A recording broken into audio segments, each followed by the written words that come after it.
ప్రియులారా, ప్రభువైన యేసుక్రీస్తు నామములో మీకందరికీ నా ప్రేమ వందనములు. దేవుడు దయాళుడు. ఆయన సేవకుడనుగా నిలిచి అనుదినము ఉదయం ప్రభు యొక్క వాక్యమును మీకు అందించటలో ప్రభునందు మిక్కిలి ఆనందిస్తున్నాను. జీసస్ మిట్స్ యూట్యూబ్ ఫ్యామిలీ, GPS రాబిన్సన్ ఫేస్బుక్లో ఉన్న మన కుటుంబాలు అనుదినం ఆదరింపబడుతున్నారు, నడిపింపబడుతున్నారు. ప్రభువగు ఆత్మ కార్యం, ఆయనకే సమస్త మహిమ. ఈ దినమందు మనము నేర్చుకోవడం మాత్రమే కాదు, ఒక ప్రవచన దృష్టితో మీరు చూడవలసినటువంటి మాట చదువుతున్నాను. యోహాను సువార్త 6:63 ఆత్మయే జీవింపచేయుచున్నది, శరీరము కేవలము నిష్ప్రయోజనము. ఆత్మయే జీవింపచేయుచున్నది, శరీరం కేవలం నిష్ప్రయోజనం. ఇప్పుడు నా శరీరమును చూస్తున్నారు, సరేనా? ఈ శరీరము ద్వారా అది చేయగలము, ఇది చేయగలము అనుకోవడానికి కుదరదు. ఆత్మీయ జీవితంలో, ఆత్మీయ మండలములో నీకు నాకు విరోధముగా పోరాడుచున్న వాయుమండల దురాత్మలు, ఎఫెసీ 6 10, 11, 12 మీకు తెలుసు. అప్పుడు దేవుని బిడ్డలారా, ఆత్మ మండలంలో ఉన్నటువంటి దురాత్మలు నీవు నేను జయించాలంటే మనలో ఉన్నటువంటి ఆత్మదేవుడు ఎల్లప్పుడూ మనలను జీవింపచేయడానికి ఇష్టపడుతున్నాడు. ప్రభు బిడ్డలారా, సోలిపోయి నేను బైబిల్ చదవలేకపోతున్నాను, నాకు చాలా కమిట్మెంట్స్ ఉన్నాయి, డబ్బు ఎక్కువ అవసరమై ఉన్నది, చాలా భుజముల మీద బాధ్యతలున్నాయి, నా కోరికలు నెరవేర్చబడడం లేదు, నా ప్రార్థనకు జవాబు రావడం లేదు, ఇలాగూ మీరు గలిబిలితో ఉన్నట్లయితే ప్రభు బిడ్డలారా, సోలిపోకుండా ఈ వాక్కు మీకు సంబంధించినది, ఆత్మయే జీవింపు చేయుచున్నది. అలాగైతే పరిశుద్ధాత్మ యొక్క అభిషేకము యొక్క అమూల్యమైన ప్రత్యేకత జీవింప చేయడం.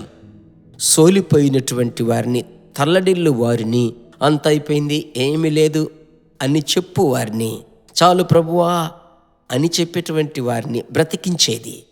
ఈ దినమందు దేవుడు మిమ్మలను బ్రతికింప చేయడానికి ఇష్టపడుతున్నాడు. భయపడకండి, ప్రభువుకు స్తోత్రం. వాక్యం చెప్తుంది, ఎలాంటి వెనుకబడిన పరిస్థితి మీకున్నప్పటికీ, మీరు ఎరుగకుండా ఉన్నప్పటికీ దాన్ని మీరు జయిస్తారు. కారణం, ఎదిరించేటువంటి శక్తి మీలో ఉంది, మీలో ఉన్నది.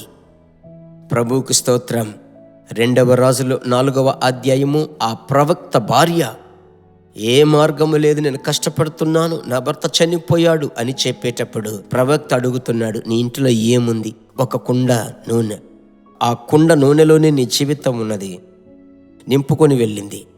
ఈరోజు నేను చెప్తున్నాను, మీలో ఆ నూనె అనబడిన అభిషేకం ఉంది. ప్రభువుకు ఆత్మ మిమ్ములను బలపరుస్తాడు. ఆత్మలో నింపబడండి, అన్య భాషలో ప్రభువును స్తుతించి ఆరాధించండి. పళ్ళు ఎలాంటి సమస్య అయినా అగ్నిలాగా అది కాల్చి వేయబడుతుంది, పారిపోతుంది. ప్రార్థించుదాం. మా పరిశుద్ధ తండ్రి, ఆకాశమునకు భూమికి సర్వాధికారము కలిగిన యేసురాజా, మీ బిడ్డల జీవితంలో నూనె ఉందో లేదో, అభిషేక తైలం ఉంది. నీ బిడ్డలను బ్రతికించండి. ఒక విమోచన కలుగాలి. ఈ 17వ తేదీ ఒక ప్రాణ విమోచన కావాలి. ఆ విమోచించేటువంటి ఆత్మతో మీ బిడ్డలు ఆత్మలో ఆనందించాలి. మీ సన్నిధిలోనికి వచ్చుదురుగాక. కృపా క్షేమము వెంబడించాలి. ఇప్పుడు వారి మీద కుమ్మరింపబడిన అభిషేకం తండ్రి ప్రజ్వలింపచేసి ప్రార్థిస్తున్నాం. ఒకరితో ఒకరు, ఒకరి కోసం ఒకరు ప్రార్థించే కృప దయచేయండి. పరిశుద్ధాత్మదేవ, ఈ ఆఖరి దినాలలో ఆత్మచేత అన్ని సాధ్యం కదా. హల్లెలూయా. మీ బిడ్డలలో 2 అగ్ని దిగుతుందయ్యా. ప్రభువా, బ్రతికిస్తున్నారు. ఏదైతే నేను జయించలేనుకుంటున్నారో ఈరోజు జయించబోతున్నారు. ప్రార్థన ఆలకించినందుకై స్తోత్రం. ఎవరెవరికి షేర్ చేస్తున్నారో వారందరి మీదికి దేవుని శక్తి దిగినట్లు ప్రార్థిస్తున్నాను. ప్రతి విధమైన మారా అను చేద మధురముగా మారు. యేసునామములో ప్రార్థిస్తున్నాను తండ్రి, amen. God bless you my dear brothers and sisters. మర్చిపోకుండా షేర్ చేయండి.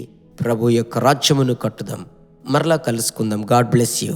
దేవుని బిడ్డలారా, ఈ వర్తమానము మీకు మిక్కిలి ఆశీర్వాదకరముగా ఉందని మేము నమ్ముచున్నాము. ఇంకనూ మా వర్తమానములను విని ప్రభువులు ఆశీర్వదింపబడుటకు జీసస్ మీట్స్ మినిస్ట్రీస్ అను మా యూట్యూబ్ ఛానల్ ను సబ్స్క్రైబ్ చేయండి. మరియు మా ప్రార్థన సహాయముకై మీరు సంప్రదించవలసిన మా ఫోన్ నెంబర్ 9842522836 మరియు 7299546363. Email gpsrobinson@hotmail.com. ప్రభు మిమ్మును ఆశీర్వదించునుగాక.